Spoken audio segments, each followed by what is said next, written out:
Hi guys, so in today's book review, I'm going to be talking about The House That Horror Built by Christina Henry. I enjoyed this book. It was a book I received from the Abominable Book Club, and yeah, I was pleased when I saw it because you guys know I love haunted house stories or horror house stories. And this one sounded really interesting. You're following a character called Harry, and she is a single mum just trying to make ends meet. She has been employed by a film director, and she's been employed to come and help him clean his house a couple of days a week. And she goes in and she has a very strict routine that she follows.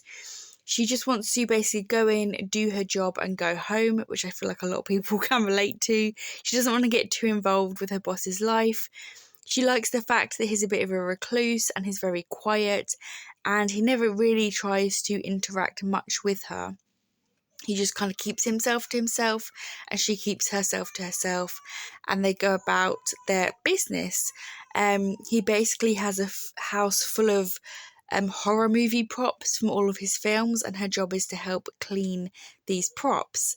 And she's a big horror fan, so yeah, she's interested in it. But like I said, she doesn't want to get to know her boss too much. Until one day he randomly decides to invite her and her son to dinner, and they go to his house for dinner, and he slowly starts to open up to them. So he's a recluse because he had this whole family tragedy thing. His son is accused of murder, and then he just vanishes along with the wife. So there's this whole mystery of what happened to his wife and son.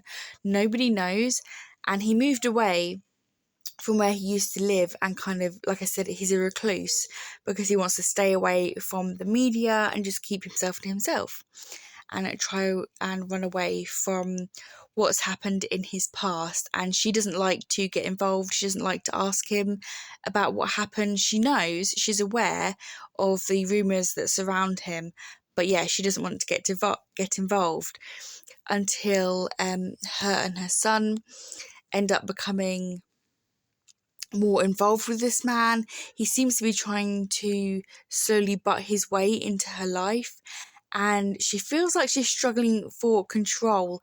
She's very much a controlled freak, and at times she's a little hard to read from her perspective. I wouldn't say I particularly liked the main character. She was a little bit annoying and overly, in my opinion, overly strict in some sense.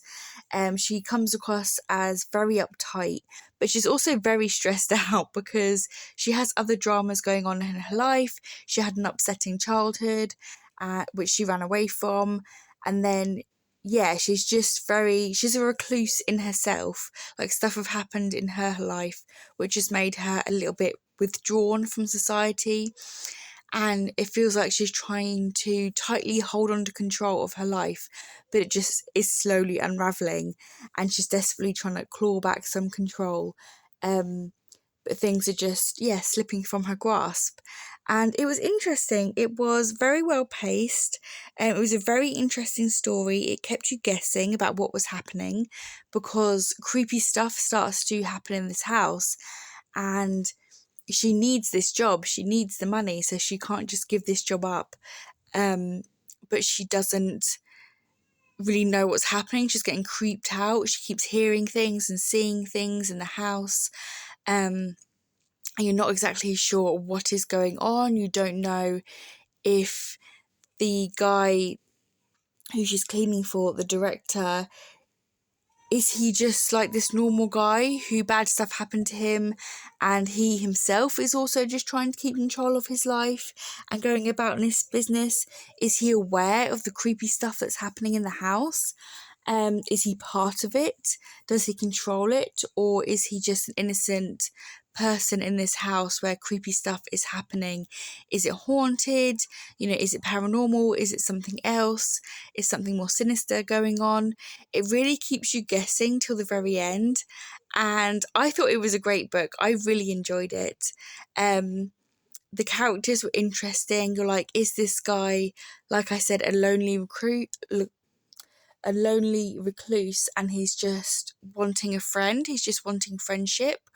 Or is he this creepy narcissistic guy who's trying to manipulate situations? You're not sure. It kind of keeps you guessing about both the man and the house itself.